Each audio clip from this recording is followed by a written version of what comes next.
અમાસ એટલે શું? શા માટે પિતૃકૃપા મેળવવા અમાસનો દિવસ ખાસ છે? આ દિવસે પીપળાના વૃક્ષની શા માટે પૂજા કરાય છે?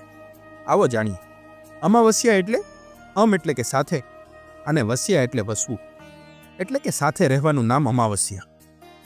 આ દિવસે સૂર્ય અને ચંદ્ર બંને સાથે રહે છે. એક ગરમ પ્રકૃતિનો ને બીજો શીત પ્રકૃતિનો. આમ શીત અને ગરમ પ્રકૃતિ સાથે થવાના કારણે કેટલાક તેને પ્રલયકારી કહે છે અને અશુભ માને છે. વાસ્તવમાં આ વિપરીત પરિસ્થિતિને લય કરનારી સ્થિતિ છે. શાસ્ત્રો કહે છે કે અમાસના દિવસે દરેક દેવો એકબીજાને મળે છે. સર્વે દેવો જે દિવસે એક જ સ્થાને એકત્રિત થતા હોય તેને અશુભ કેમ કહેવાય? પીપળાનું વૃક્ષ પિતૃ મોક્ષ માટે પવિત્ર, ઉપકારક અને ઉદ્ધારક માનવામાં આવે છે. પીપળાના વૃક્ષને વિષ્ણુ સ્વરૂપ પણ માનવામાં આવે છે અને વેદ વૃક્ષ પણ કહે છે. એમાં ત્રિદેવનો વાસ છે. ભગવાન શ્રી કૃષ્ણે અશ્રવત્ય સર્વ વૃક્ષાણામ કહી પીપળાના વૃક્ષને પોતાની વિભૂતિના રૂપમાં દર્શાવ્યું છે. પીપળામાં પ્રાણ શક્તિનો ભંડાર છે.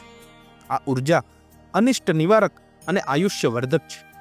એટલે જ સૂતરના આટા વડે એની પ્રદક્ષિણા કરી એના માધ્યમ વડે આ શક્તિ ગ્રહણ કરાય છે.